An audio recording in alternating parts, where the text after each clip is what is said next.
உதயநிதி கைது பட்ஜெட்டுக்கு முன்பாக நடக்கும்போது எனக்கு என்ன ஒரு யோசனை இருந்ததுன்னா, கைதாகி உள்ள வைக்க முடியாதுங்கிறது நம்மளை விட காவல்துறை அதிகாரிகளுக்கு ரொம்ப நல்லா தெரியும். அப்போ திரும்ப வர போகிறாங்கன்னா அவங்க எப்படி ரியாக்ட் பண்ணுவாங்க? பட்ஜெட் எல்லாம் அப்புறம் திமுக உள்ள என்ன பண்ண போகுது? 89ல் கலைஞர் வாசிக்கும் போது மேயர் ஜெயலலிதா அவர்கள் அது சிக்கலாகி ரசாபாசமாகி சட்டமன்றத்தில் நடக்கக்கூடாத பல சம்பவங்கள் அன்றைக்கு நடந்தது இல்லை. அப்படியே தான் ஆயிடுமா? ஐயோ, இப்படியெல்லாம் இருந்தால் மொத்தத்துக்கும் அப்படியே ட்விஸ்ட் போட்ட மாதிரி 4 விஷயங்கள். மேகதாதுவை நிறுத்துறதுங்கிறது ஒன்று, பாதிக்கப்பட்டிருக்கக்கூடிய விவசாயிகளுக்கான சிறப்பு தொகுப்பு என்பது தொடர்பாக ஒரு விஷயம். உடனடியாக நீங்கள் இது தொடர்பாக நீதிமன்றத்துக்கு போக போகிறீங்களா, அதை தடுப்பதற்கான முயற்சிகள் என்ன என்பதற்கான விளக்கங்கள், அல்ல அடுத்த அனைத்து கட்சி கூட்டம் கூட்டுவது ஏன் அப்படிங்கிறது தொடர்பாக ஒன்று. 4வது, அதுதான் ரொம்ப ப்ராமினெண்ட்டாக இருந்து, பயிர்க்கடன் தள்ளுபடி நீங்களே அது நீங்கள் வாக்குறுதியில் கொடுத்தது செஞ்சீங்களா என்கிற 4 விஷயங்கள் தான் கேள்வியாக எழுப்பப்பட்டது உதயநிதி ஸ்டாலின் அவர்களால். இது 4த்துக்கும் நேரடியாக பதில் வந்ததானா? வரலங்கிறது தான். முன்னாள் அமைச்சர் ரகுபதி திமுக உறுப்பினர் பேசும்போதெல்லாம் ஏறத்தாழ 6-7 பேர் குறுக்கிடக்கூடிய அளவுக்காக அந்த விஷயங்கள் போகுது. நீங்கள் அத்தனை பேரும் ஸ்பான்டனியஸாக பார்த்துக்கிட்டே இருக்கணும். நீங்கள் சொன்ன எக்ஸ்டெம்போவை எழுந்து பதில் சொல்லணும், ஏதோ ஒன்று பேசணும், பேசாமல் அமைதியாக உட்கார முடியாது. அப்போ உங்களுக்கு மூளைக்கீழிலேருந்து அத்தனையும் 5 புலன்களும் ஒரே புள்ளியில் இணைஞ்சு ஷார்ப்பாக இருக்க வேண்டிய இடத்துக்கான எக்ஸசைஸை, ட்ரில் எக்ஸசைஸை இன்றைக்கு தொடங்கி வைத்திருக்கிறார்கள். 5 ஏக்கர்னு தானே சொன்னீங்க, இப்போ எப்படி வாங்கிய கடன் தொகை வரும்னு அவங்க கேட்டு போராடுறாங்க. போராடுகிறவர்களை முதலமைச்சர் இருக்கு அடுத்த ஜென்மத்தில் விவசாயியாக பிறக்க வேண்டும் சொன்ன அந்த முதலமைச்சர், அவருக்கு கீழே இயங்குகிற காவல்துறை அவர்களை குண்டுகட்டாக கைது செய்து வண்டியில் ஏற்றி அப்புறப்படுத்துகிறார்கள். அனைத்து கட்சி எம்பிக்கள் கூட்டம்னா நீங்கள் உங்கள் கட்சியினுடைய எம்பிக்கள் சார்பில் இந்த பொது கோரிக்கைக்கு கலந்துக்கணும்னு மு.க. ஸ்டாலினுக்கும் எடப்பாடி பழனிசாமிக்கும் கடிதம் அனுப்பாமல் லோக்சபா ராஜ்யசபாவில் இருக்கிற அவர்கள் எப்படி வருவார்கள்ங்கிற கேள்வி இருக்குது. நீங்கள் அனுப்பிட்டு கூட்டம் வரலன்னா திமுக அம்பலப்பட்டுட்டு போக போகுது, ரைட்டுங்களா? அப்போ அந்த கிரெடிட் எங்களுக்கு கிடைச்சுமோன்னு அவங்க பயப்படுறாங்கன்னா நீங்கள் அரசியல் பண்ணிட்டு போகலாம். அப்போ நீங்கள் கான்ஷியஸாக அவங்க 2 பேரும் அனுப்பலன்னா அதை எப்படி பார்க்க வேண்டியது இருக்குது? கட்சி தலைமையை தாண்டி இவங்களை நீங்கள் கட்டுப்பாட்டில் கண்ட்ரோலில் எடுக்க பார்க்குறீங்களா?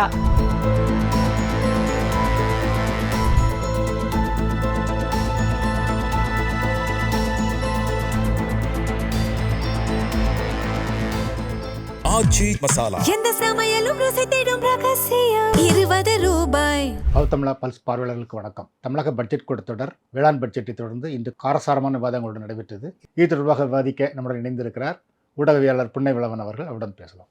வணக்கம் சார். வணக்கம் சார். நீங்களும் பார்த்துருப்பீங்க, இன்னைக்கு வேளாண் பட்ஜெட்டை தொடர்ந்து இன்னைக்கு ஒரு காரசாரமான விவாதங்கள் இது காவிரி தொடர்பான கவர ஈர்ப்பு தீர்மானம், அதற்கு விஜயோட பதில், உதயநிதியோட பதில், அந்த மாதிரி இருந்தது. எப்படி பார்க்குறீங்க இன்னைக்கு சட்டசபையில் நடந்த நிகழ்வுகளை? அதாவது கடந்த 2 நாட்கள் ரொம்ப ஒன்றுமே இல்லாமல் ரொம்ப அமைதியாக இந்த பின் ட்ராப் சைலன்ஸ்னு எக்ஸாம் ஹாலில் சொல்லுவாங்கல்ல, அந்த மாதிரி அரசியலாக ஃபயராக இருக்குன்னு பார்த்தா எதுவுமே இல்லாத மாதிரி இருந்துச்சு. அதுக்கு காரணம் எடுத்தது நாங்கள் பின்னாடி வச்சுருக்கோம் இன்டர்வலுக்கு பிறகுங்கிற மாதிரி தான் இன்றைய பொது விவாதத்தினுடைய தொடக்கம். முதல் நாள் செப்டம்பர் 8 வரைக்கும் சபாநாயகர் சொல்லியிருக்கிறாங்க. இந்த வாரமும் அடுத்த வாரமும் பொது விவாதம், அதற்கு பிறகு மானிய கோரிக்கை ஒவ்வொரு துறை வாரியாக நடக்க போகுது.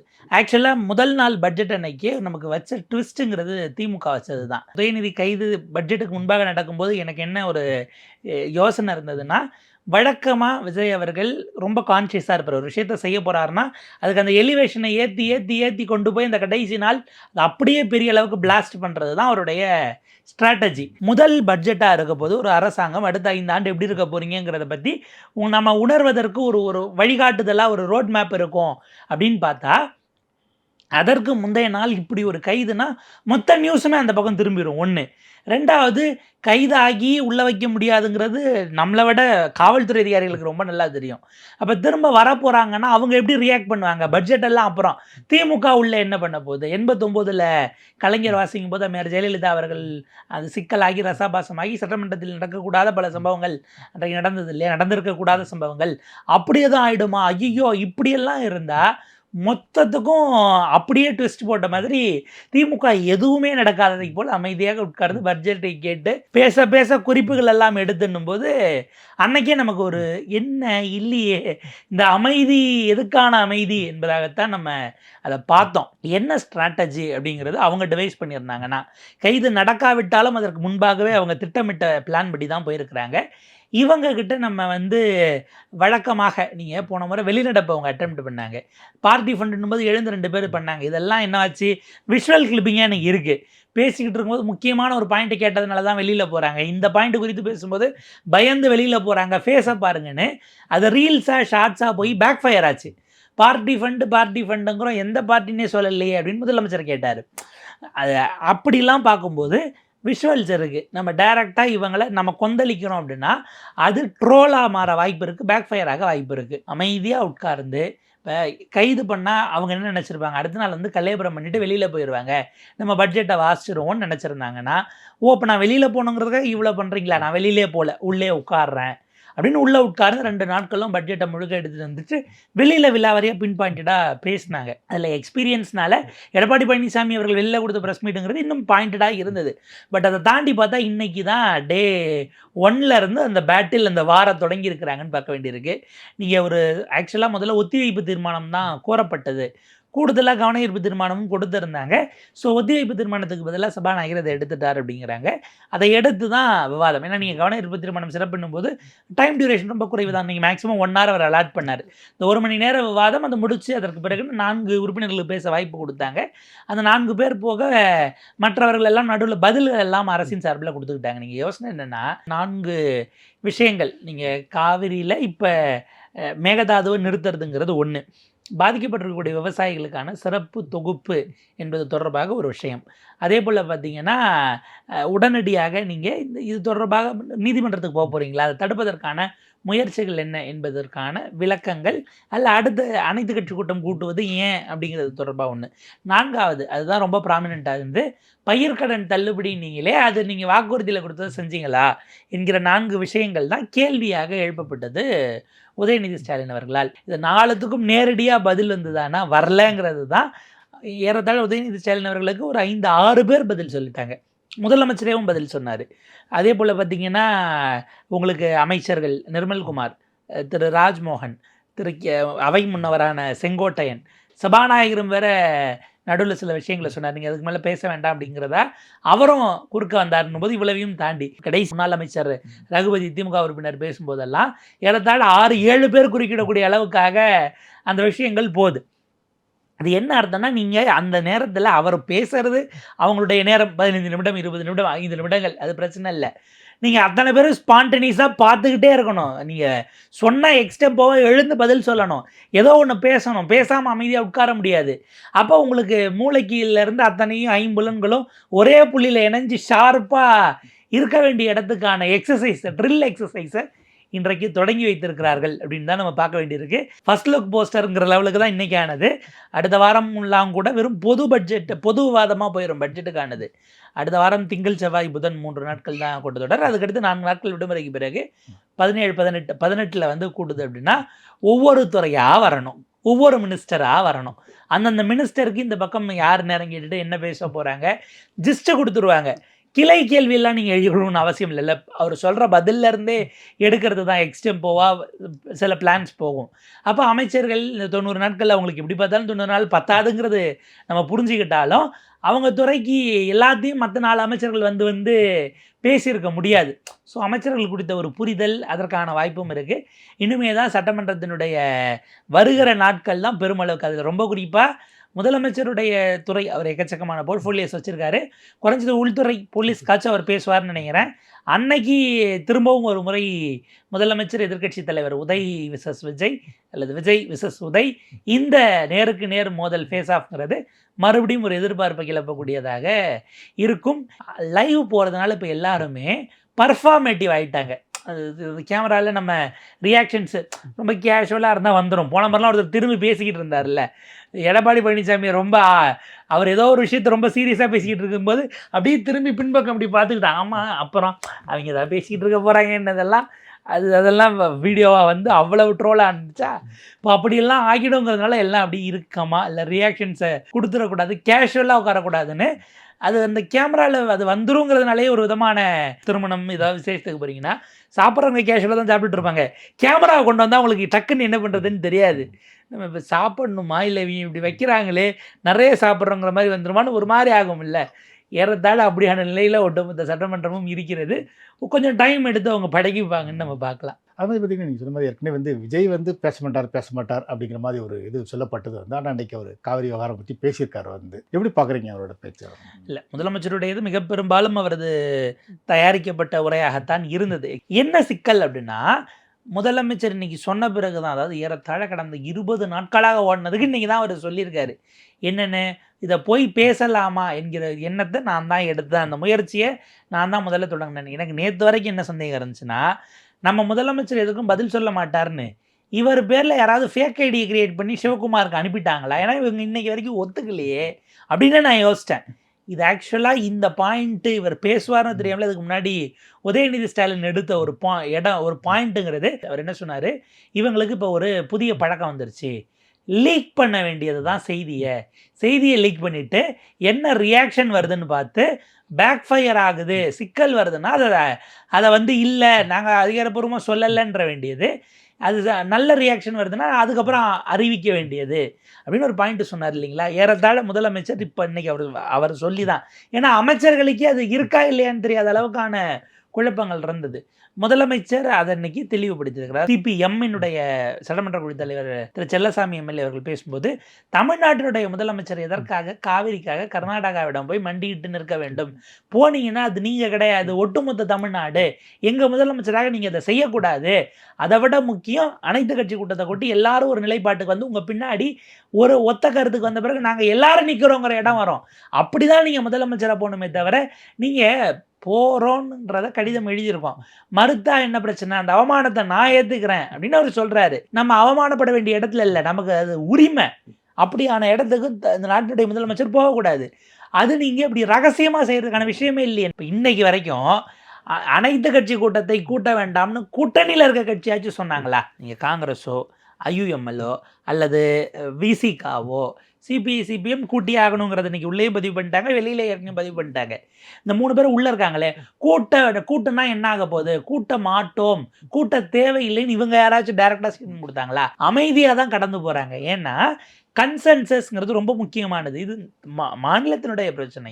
இதை விட முக்கியம் என்ன கேட்டால், நீங்கள் கட்சிகளை தாண்டியும் விவசாய பிரதிநிதிகளோட பேசணுங்கிறது அதை விட முக்கியம் இல்லையா?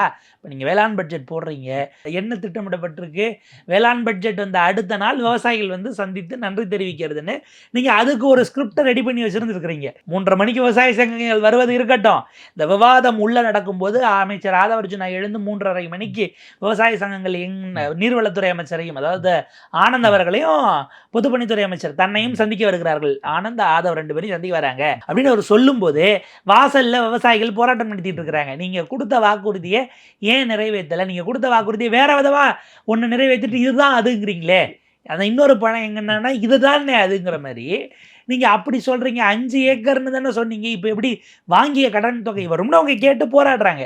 போராடுகிறவர்களை முதலமைச்சர் இருக்கு அடுத்த ஜென்மத்தில் விவசாயியாக பிறக்க வேண்டும்னு சொன்ன அந்த முதலமைச்சர், அவருக்கு கீழே இயங்குகிற காவல்துறை அவர்களை குண்டுகட்டாக கைது செய்து வண்டியில் ஏற்றி அப்புறப்படுத்துகிறார்கள். முதலமைச்சருடைய பேச்சுங்கிறது, அவர் ஏறத்தாழ 20-25 நாட்களாக இருந்த குழப்பத்திற்கு நான் தான் லெட்டர் போட்டேன். ஏன்னா டிகே சிவகுமார் சொல்லிட்டாரு. இப்போ டிகே சிவகுமார் போய் சொன்னார், நீங்கள் இன்னொரு சட்டமன்றத்துக்குள்ளே பேசுனீங்கன்னா பதிலுக்கு அவர் கேட்பார், நீ அனுப்பின மெயிலை நான் வெளியிடவா, தம்பி நீ அனுப்பின மெயில் ஐடி இதை ரிலீஸ் பண்ணுறேன் தம்பின்னாங்கன்னா அது சிக்கலாயிரும். ஸோ நான் தான் அந்த இன்விடேஷன் வச்சேன்னுட்டு. இது சரி தவறுங்கிறது அல்ல, நீங்கள் இப்படி போவதனால இந்த காவிரி பிரச்சனை இவ்வளவு நாட்கள் இருந்து இன்னைக்கு என்ன புள்ளியில் இருக்குது, அதில் நமக்கு கிடைக்க வேண்டியது அது ஏதாவது ஒரு வகையில் குலைக்க வாய்ப்பு இருக்கா, அந்த நமக்கு கிடைக்க வேண்டிய அந்த நீதி, அந்த போராட்டம் இதை கெடுத்து விட்டுருமா இல்லையாங்கிறதுக்கான உரையாடலுக்கு வாங்கங்கிறது தான் எல்லாருடைய கருத்தாகவும் இருந்ததே தவிர, ஏன்னா இதுக்கு முன்னாடி நம்ம கஷ்டப்பட்டு உங்களுக்கு பேக் டு 70களில் தொடங்கி அங்கே ஒரு 30, இங்கே ஒரு 25னா 55 ஆண்டுகால போராட்டம். அது ஏதோ ஒரு விஷயம் நம்ம தவறாக நகர்த்திட்டோம்னா அது பின்னோக்கி கொண்டு போயிடக்கூடாதுங்கிற அந்த அக்கறையிலிருந்து வருகிற வார்த்தை தான் முதலமைச்சருடைய பேச்சு என்பது. அந்த 20 நாட்களாக போறாரா இல்லையா, யார் எழுதுனா, இதற்கு விளக்கம் கொடுப்பதாக இருந்தது. ப்ளஸ் அவங்களுடைய ஆடியன்ஸுக்கான கனெக்டை அவர் ஏற்படுத்தி இருக்கிறாரே தவிர, யாருமே அனைத்து கட்சி கூட்டத்தை நாங்கள் கூட்ட மாட்டோம்னு சொல்லலை, கூட்டுவோம்னு சொல்லலை. ஏன் அனைத்து கட்சி கூட்டத்தை எப்போ கூட்டுவீங்கிறதுக்கு பதிலே இல்லாமல் தான் இன்றைய கூட்டத்தொடரில் அத்தனை பேரும் வராங்களே தவிர அதை தொட மாட்டேங்கிறாங்கன்னு பார்க்க வேண்டியிருக்கோம். அதில் விஜய் பேசும்போது அந்த கர்நாடகத்துக்கு போகிறதுனால எனக்கு அவமானங்கள் சந்திச்சு அதை நான் சந்திக்க தயாராக இருக்கேன் வந்து தமிழ்நாட்டுக்காக அப்படிங்கிற மாதிரி சொன்னார். இது எல்லாரும் கட்சிகளும் இணைந்து அவர் செஞ்சார், இவர் செஞ்சார்னு அப்படி தனிப்பட்ட ஆட்கள் பெருமையை எடுத்துக்கலாமா, எல்லாத்துக்கும் செஞ்சு செய்யணும் அப்படின்லாம் சொன்னார் வந்து. அப்படிலாம் சொன்னாலும் ஏன் அவங்க அந்த அனைத்து கட்சி கூட்டத்தை கூட்ட மாட்டாங்கன்னு நினைக்கிறீங்க? இன்றைக்கி துரைமுருகன் கூட பேசியிருக்காரு வந்து, அந்த தொகுதி மறுசீரமைப்பு கூட்டத்துக்கு நீங்கள் போவீங்களாங்கிறப்ப அதெல்லாம் இருக்கட்டும், முதல்ல இதுக்கு என்ன பதில் சொல்கிறீங்க அப்படிங்கிற மாதிரி கேட்டிருக்காரு. எப்படி பார்க்குறீங்க? இப்போ ஒரு கேள்வி வருது, அவர் செஞ்சார் இவர் செஞ்சார்னு இருக்கக்கூடாதுன்னு முதலமைச்சர் சொல்கிறாரு, போகிறத ரகசியமாக வச்சதுங்கிறது நீங்கள் கிரெடிட் எடுத்துக்கிறதுக்கு தானேங்கிற கேள்வி வரும்ல. அப்போ நீங்கள் ஏன் வெளியில் சொல்லலை? போயிட்டு அதனால ஆக்சுவலாக அவங்க ஷெட்யூல் படி ஏறத்தாழ இந்த வாரத்தில் மழை வரும்னு எதிர்பார்க்கப்பட்டது. இவங்க இந்த காவிரி வாட்டர் ரெகுலேட்டரி கமிட்டி ஒழுங்குமுறை குழுவினுடைய அந்த கூட்டத்துக்கு டெல்லியில் போன மாதம் 15ஆம் தேதி போகிறாங்க. அங்கே என்ன சொல்கிறாங்க, ஒரு 2 வாரம் காத்திருப்போம். எதுக்குங்க எவ்வளோ தண்ணி பிரித்து தரணும்னு சொல்ல போகிறீங்களா? மழை வந்ததுன்னா அதுக்கப்புறம் பார்த்துட்டு பேசிக்கலாம், போயிட்டு வாங்கன்னு அந்த குழுவே சொல்லி அனுப்புது. இவ்வளோ தூரம் இருக்குங்க, கர்நாடகா திறந்து தான் விடணும், பட் எவ்வளோங்கிறதுக்கு ஒரு 2 வாரம் டைம்னு. ஏன்னா அந்த 2 வாரத்துக்குள்ளே நீர்பிடிப்பு பகுதிகளில் மழை வரலாமான்னு எதிர்பார்க்கப்படுகிறது. அப்படி மெட்ராலஜிக்கலாகவும் வருவதற்கு வாய்ப்பு இருந்ததாக சொல்லப்பட்டதுனால தான் இந்த டைம் ஜோனை எடுக்கிறாங்க. ஆக்சுவலாக இதுக்கு நடுவில் அங்கே அவங்களுக்குள்ளேயே கேபினெட்டில் யார் அமைச்சராக போகிறதுங்கிற சண்டையில் டெல்லிக்கு பஞ்சாயத்துக்கு போயிட்டு வந்துக்கிட்டு இருந்தாங்க. அதை தாண்டி கூடுதலாக ஜனநாயகன் படம் ரிலீஸ் ஆன நேரம் அங்கே வேறு விதமாக அந்த அந்த தரப்பில் இருக்கக்கூடிய இந்த கன்னட அவங்கள உணர்வாளர்கள் நம்ம சொல்கிறதா அல்ல தூய்மைவாதிகள்ங்கிற இடத்துல நிப்பாட்டுறதா அவங்க கிளம்பி சிக்கலான பிறகு நிலைமை இதாகிடுச்சு. இல்லைனாலும் டி.கே. சிவகுமார் தான் கொடுக்க மாட்டோம்னா டெல்லியிலேருந்து ப்ரெஸ் மீட் கொடுத்துட்டாரு. நாங்கள் கொடுக்க மாட்டோங்கிறதுக்கு ஏன் வறண்டு போயிருக்குன்னு காட்டணும் இல்லை, அதுக்கு தான் கூப்பிட்டு ஃப்ளைட்டில் ஏற்றி பார்த்தீங்களா இதுதான் வந்து காவிரியினுடைய டெல்டா, கர்நாடகாவில் இருக்க டெல்டா பகுதி பார்த்தீங்களா எவ்வளோ காஞ்சி கிடக்கு, இவ்வளோ காஞ்சி இருக்கிற நேரத்தில் நீங்கள் தண்ணி கேட்குறீங்களே தம்பி, கொடுக்க முடியாது, போயிட்டு வாங்கன்னு தான் சொல்ல போகிறோன்னு அதுக்கு 3 நாளைக்கு முன்னாடியே அவர் அங்கே பேசிட்டார். ஸோ அதற்கு பிறகு போனால் தனக்கு அது தான் அவமானப்படுத்தப்பட்டதாக பொலிட்டிக்கலி நமக்கு அது பேக் ஃபயர் ஆகுங்கிறதுனால தான் நீங்கள் போகல. நீங்கள் மறைச்சதே நீங்கள் மட்டும் பேர் வாங்கிக்கணும் தானே, அப்புறம் மற்றவங்க பேர் வாங்கணும். அனைத்து கட்சி கூட்டம் கூட்டினா பேர் வாங்குறதுக்கு தான் கூட்டுறாங்க, நீங்கள் எப்படி முடிவுக்கு வந்தீங்க? அமைச்சர் நிர்மல்குமார் இங்கே நம்ம தான் தமிழ்நாடு சட்டமன்றத்தில் தீர்மானம் நிறைவேற்றிட்டோம். தீர்மானத்தை நிறைவேற்றும் போது அனைத்து கட்சியும் சேர்ந்து தானே ஓட்டு போட்டோம், அப்போ தனியாக ஒரு கூட்டம் கூட்டணுமான்னு ஒரு கேள்வி கேட்குறாரு. ஸ்டேக் ஹோல்டர்ஸ் விவசாயிகள் இல்லைங்கிறது ஒன்று. 2வது, ஜெயித்து சட்டமன்றத்துக்கோ நாடாளுமன்றத்திற்கோ வரலைன்னா அந்த கட்சிகளுடைய கருத்துக்களை கேட்க வேண்டிய தேவையில்லை என இந்த அரசு ஒரு முடிவுக்கு வருகிறதான ஒரு கேள்வி வருது. கடந்த காலத்தில் இது ஐ திங்க் டீலிமிட்டேஷன் சார்ந்து நினைக்கிறேன். அப்போது ஒரு அனைத்து கட்சி கூட்டத்தை திமுக கூட்டிய போது அங்கீகரிக்கப்பட்ட கட்சிகள், அது மாநில கட்சி தேசிய கட்சி அங்கீகரிக்கப்படாமல் பதிவு செய்த கட்சிகள் வரைக்கும் அழைப்பு அனுப்பப்பட்டது. என்னுடைய நினைவுகள் சரியாக இருந்தால் அப்படி அவங்க கூட்டின ஒரு கூட்டத்துக்கு டிவிகேக்கும் இன்விடேஷன் போய் ஆனந்த் அவர்கள் வந்து அதை அட்டன் பண்ணிட்டு போனார். அப்படி புதிதாக ஆரம்பித்த கட்சி, இது வரைக்கும் ஜெயிக்க வாய்ப்பு இல்லாமல் போன கட்சி, அவங்களுக்கும் ஏதோ ஒரு மக்கள்கிட்ட ஒரு வேலை பார்த்துட்டு இருக்காங்க, மக்கள் நலனுக்காக தான் செயல்படுறாங்கன்னா அவங்க வரணுமா கூடாதா? அப்போ அதுதானே எல்லாரையும் உள்ளடக்கி. நீங்கள் இப்போ இதில் இன்னொன்று, சட்டமன்றத்துக்குள்ளே நீங்கள் பேசினாங்கன்னா சில விஷயங்கள்லாம் பேசும்போது சபாநாயகர் ஹெட்மாஸ்டர் மாதிரி நின்றுட்டு இல்லை அது வேண்டாம், அது இந்த குறிப்பில் இல்லைம்பாங்க. அனைத்து கட்சி கூட்டத்தில் அப்படிலாம் ஹோல்டு பண்ண முடியாது. நீங்கள் கருத்துக்களை உடச்சி பேசலாம். இன்றைக்கி உறுப்பினர் செல்லசாமி பேசுகிறாரு, ஜெயலலிதா அம்மா அங்கே போன போது தண்ணி வைக்கிறாங்க, தமிழ்நாட்டுக்கு ஒரு சொட்டு தண்ணி கூட கொடுக்காத இந்த ஊரில் நான் தண்ணி குடிக்கணுமா அப்படின்னு அவங்க எழுந்து வெளில வந்தாங்க அப்படின்னு சொல்கிறாரு. சபாநாயகர் குறுக்கிட்டு நீங்கள் பழைய விஷயங்கள்லாம் பேச வேண்டாம், நீங்கள் பேசக்கூடிய சில விஷயங்கள் 2 தரப்புக்கும் நடுவில் பகைமையை உண்டாக்கலாம், தமிழ்நாட்டுக்கு ஒரு சொட்டு தண்ணி கூட தராத அப்படின்னா கர்நாடகா அப்படி தானே இருந்தது, இந்த மழை பெய்யலைன்னா கொடுக்க முடியாதுன்னு தானே சொல்லிட்டு இருந்தாங்க. ஆனால் சபாநாயகர் அதுக்கு வேற ஒரு பார்வை பார்க்கிறார். அனைத்து கட்சி கூட்டத்தை அப்படின்னா இல்லை. இப்போ கடந்த காலத்தில் நான் சொல்ல வந்தது, அவங்க உங்களை கூப்பிட்டாங்கல்ல, தாவேகா அன்னைக்கு எதுங்க கூப்பிடணும் வேண்டாம் அப்படின்னு விட்டுருந்தா நீங்கள் அமைதியாக இருந்திருப்பீங்களா? உங்களை மதித்து அன்றைக்கு போட்டியிடுகிறவர்கள் பதிவு மட்டும் பண்ண கட்சி வரைக்கும் கூப்பிட்டு அமைப்புகளாக இருக்கிறவங்களையும் கூப்பிட்டு ஒரு உரையாடல் நடத்தினாங்க இல்லையா? அதுதான் முக்கியமானது. 1. 2வது, இந்த கரூர் சம்பவத்துக்கு பிறகு இந்த கூட்டம் கூட்டுவது தொடர்பாக ஒரு எஸ்ஓபி போடணும் அப்படிங்கிற விஷயத்தை நீதிமன்றம் சொல்லுகிறது ஒரு வழக்கில். அப்படி போட்ட போது அன்றைக்கு இவங்க இப்போ சொல்கிற மாதிரி அநேகமாக இந்த உறுப்பினர்கள் இருக்கக்கூடிய கட்சிகளுக்கு மட்டும்தான் அழைப்பு விடுத்திருந்தாங்கன்னு நினைக்கிறேன். அப்படி விட்டபோது எங்களுடைய கருத்தை கேட்கலை, எங்களுக்கு கருத்து இருக்குது அப்படின்னு அன்றைக்கு நீதிமன்றத்துக்கு போனது தமிழக வெற்றிக் கழகம். அப்போ எங்களுடைய கருத்துக்கள் இப்படி இருக்குன்னு நீதிமன்றம் வாயிலாகவே நாங்கள் சப்மிட் பண்ணுறோம் போது வாங்கி நீங்கள் அதையும் சேர்த்து கூட ஒரு ஃபைனல் டெசிஷனுக்கு வாங்கன்னு அன்றைக்கு நீதிமன்றம் சொன்னது. அந்த உரிமை உங்களுக்கு இருந்தது இல்லை. நீங்கள் அன்றைக்கி என்ன எம்எல்ஏவாக இருந்தீங்களா, எம்பியாக இருந்தீங்களா? கட்சி ஆரம்பித்து 2 வருஷம் நடந்த நாடாளுமன்ற தேர்தலில் நீங்கள் போட்டியிடலை. அப்போ அப்படி இருக்கிறவங்க போது உங்களுக்கு உரிமைன்னு போனீங்கல்ல. இன்னைக்கு சட்டமன்றத்தில் இல்லாத கட்சிகளை நான் கேட்க மாட்டேங்கிறது எந்த வகையில் ஜனநாயகபூர்வமானது? காவிரிக்கு அனைத்து கட்சி கூட்டம் கொண்டோம்னா எந்திரிச்சு டீலிமிட்டேஷனுக்கு நாளைக்கு நீங்க வரீங்களா இல்லையா உடனே சொல்லணும் அப்படின்னு சட்டத்துறை அமைச்சர் நிர்மல்குமார் அவர்கள் பேசுறாங்க. அனைத்து எம்பிகளையும் கூட்டுறோம், திமுக வருகிறதா இல்லையா, நீங்க வரீங்க தானே, இப்பவே சொல்லணும் அப்படின்னு அவர் கேட்கிறாரு. இதற்கு அப்பதான் உதயநிதி ஸ்டாலின், பேரவைத் தலைவர் அவர்களே, நான் உங்களுடைய கடனை பற்றி பேசினேன். அதுவும் விவசாயிகளுக்கு நீங்கள் கொடுத்த வாக்குறுதி தான். காவிரி, டெல்டா, மேகதாதுங்கிற போது விவசாயிகளுக்கு வறட்சி நிவாரணம்லாம் நான் கேட்கும்போது, நீங்கள் கடனை பற்றினும் போது நீங்கள் கொடுத்ததை மட்டும் படிங்க. நீங்கள் அவர் டீலிமிட்டேஷன் ஒன்று அவர் பேசுகிறாரு, இது எந்த வகையில் இதுக்கு பொருத்தமானது, இதுக்குள்ளே விவாதத்துக்குரியதான்னு கேட்கும்போது, இல்லை அது குறித்த அமைச்சர் அவர்கள் அனைத்து கட்சி கூட்டம்னால அனைத்து கட்சி கூட்டங்கிறதுக்காக அதை சொல்லியிருக்காரு, அது உங்கள்கிட்ட கேள்வியாக கேட்குறாரு என்பதாக சபாநாயகர் அதை பேசுகிறார். இதை விடவும் கொண்டு வந்து தான் அமைச்சர் ஆதவர்ஜுனா பின்னாடி பேசி சபாநாயகர் இல்லை நீங்கள் தகவல்லாம் இங்கே இது பண்ணக்கூடாதுன்னு அமைச்சருடையதே அடிக்கடி அப்படி அவை குறிப்பிலிருந்து நீக்கப்படுவதுங்கிறது அது சரியாக இருக்குமான்னு ஒரு பார்வை இருக்குது. எனக்கு வந்த தகவல், நான் ஒன்று இந்த டீலிமிட்டேஷன் வரும்போது இவங்க வந்து ஆதரித்து வாக்களிப்பாங்க, இல்லைனா வெளிநடப்பு பண்ணிடுவாங்க, இது எனக்கு வந்த தகவல் அப்படின்னு அவர் சொல்கிறாரு. நீங்கள் கூட்டத்துக்கு வருவீங்களா இல்லையா, இப்பயே சொல்லுங்கள், உங்களோட எண்ணம் என்ன அப்படின்லாம். அதுக்கு அதாவது பட்ஜெட்டுக்கான பொது விவாதம் இல்லை, டீலிமிட்டேஷன் ஒரு சிறப்பு தீர்மானத்தை தனி தீர்மானமாக அரசினுடைய தீர்மானமாக முதலமைச்சரே கொண்டு வரட்டும், அப்போ பேசுவோம், அப்போ கேளுங்க. திமுக அப்படி ஏதாவது பாஜகவோட பேசிக்கிட்டு இருக்குன்னா கிழிச்சு நீங்கள் தொங்க விடுங்க. பட்ஜெட்டுக்கான பொது விவாதத்துக்குள்ளே இதை கொண்டு வந்து இதை சொல்லியே ஆகணுங்கிறது. அனைத்து கட்சி எம்பிக்கள் கூட்டம்னா நீங்கள் உங்கள் கட்சியினுடைய எம்பிக்கள் சார்பில் இந்த பொது கோரிக்கைக்கு கலந்துக்கணும்னு மு.க. ஸ்டாலினுக்கும் எடப்பாடி பழனிசாமிக்கும் கடிதம் அனுப்பாமல் லோக்சபா ராஜ்யசபாவில் இருக்கிற அவர்கள் எப்படி வருவார்கள்ங்கிற கேள்வி இருக்கு. காங்கிரஸ்க்கு பிரச்சனை இல்லைன்னா மாணிக்கம் தாகூரே எம்பியா இருக்காரு, அவருக்கு வந்துருச்சு, எல்லாரையும் கூட்டு போயிருப்பாரு, கூட்டணிக்குள்ளே வேற இருக்கிறீங்க, திரும்பவும் அங்கே எம்பியா இருக்காரு. ஸோ அவங்களுக்கு அது தனியாக வேண்டாம். சிபிஐ சிபிஎம்ஏ கூட இங்கே மாநில செயலாளர்களுக்கு கடிதம் வராமல் அவங்க டைரெக்டாக போகிறாங்கன்னா அதுவே வந்து அவங்க கட்சியினுடைய கண்ட்ரோலை தாண்டி அவங்க தனியத்து செயல்படுறாங்கன்னு போயிடும். அப்போ அதெல்லாம் சிக்கலுக்குரியதாக மாறாது. கட்சிக்குள்ளே குழப்பம் ஏற்படுத்துகிற வேலை ஸ்டாலினுக்கும் எடப்பாடி பழனிசாமிக்கும் அதிகாரப்பூர்வமாக கடிதம் அனுப்பி இப்படி ஒன்று இருக்குது, உங்கள் எம்பிகள் கலந்துக்கணும் நீங்கள் கேட்காததே எப்படி சரியானதுன்னு ஒரு பார்வை இருக்குது.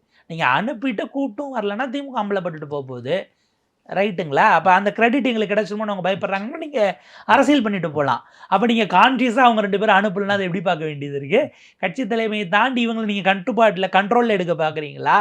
அது எப்படி அவங்க அங்கே வருவாங்கங்கிறது, வர மாட்டாங்கன்னு தெரிஞ்சு அப்படி நீங்கள் கான்ஷியஸாக இப்படி விட்டுட்டு அனுப்புகிறீங்களா? இப்படியான பல கேள்விகள் எல்லாம் அதனோடு தொக்கி நிற்கிறது.